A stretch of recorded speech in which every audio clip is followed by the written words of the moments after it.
Valmik कराडचा encounter करण्याचा plan आखला होता असं त्यांनी आरोप केला. त्यांचं असे म्हणणं की त्या संदर्भातली मी पोलीस डायरीमध्ये नोंद केलेली आहे.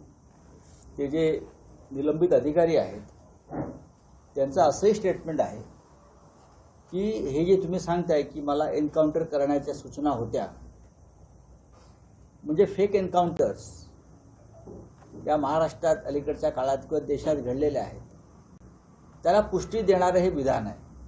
पण याची चौकशी होणं गरजेचं आहे. आणि जर हे निलंबित अधिकारी सांगत असतील की मी अशा प्रकारची नोंद अमुक अमुक पोलीस स्टेशनच्या डायरीत केलेली आहे, तर ते अधिक गंभीर आहे. जर अशा प्रकारची नोंद पोलीस डायरीत केली असेल तर त्याच्यावरती तेव्हाच ॲक्शन का झाली नाही? म्हणजे वाल्मिक कराड असतील किंवा धनंजय मुंडे असतील, या सगळ्यांचे म्हणजे वाल्मिक कराडचं काम संपल्यावर त्याला मारायचं असं एक प्लान दिसत आहे मला. आणि ते कोण ह्याच्या मागे होते ते लोकांसमोर यायला पाहिजे.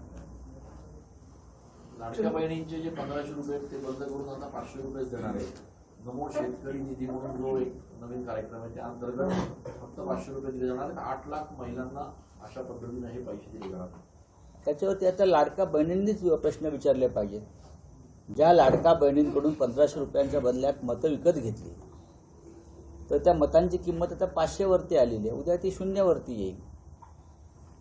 या राज्याची आर्थिक परिस्थिती अत्यंत गंभीर आहे. कर्मचाऱ्यांचे पगार द्यायलाही पैसे नाहीत.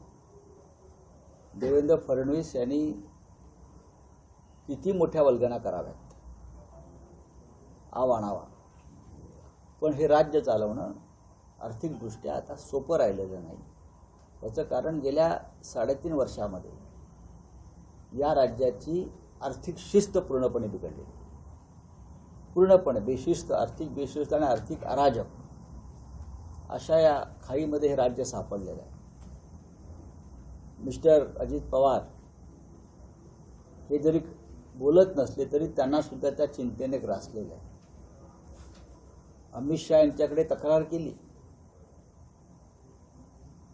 कोणी केली? एकनाथ शिंदे यांनी, की अजित पवार आमच्या फायली आणि आम्हाला निधी आमच्या फायली मंजूर करत नाही आणि आम्हाला निधी देत नाही. आम्हाला म्हणजे कोणाला?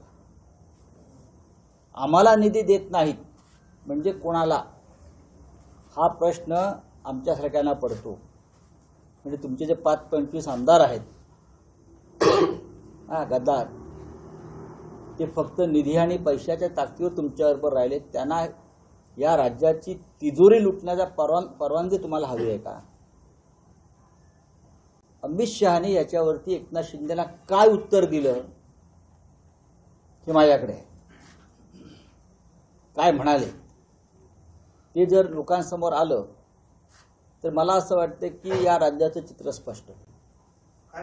काय म्हणाले की जेव्हा अशा प्रकारे आम्हालाच निधी मिळत नाही, आम्हाला निधी मिळत नाही, हे जेव्हा त्यांनी टुमणं लावलं तेव्हा अमित शहाने जे दिलेलं उत्तर आहे ते फार महत्वाचं आहे. घेऊ ना सांगू.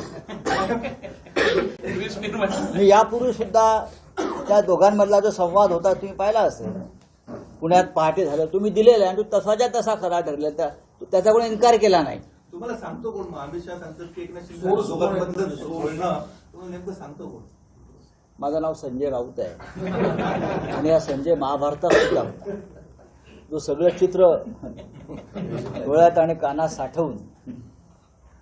तर आम्हाला सुद्धा आमचे सुद्धा लोक आहेत ना. आणि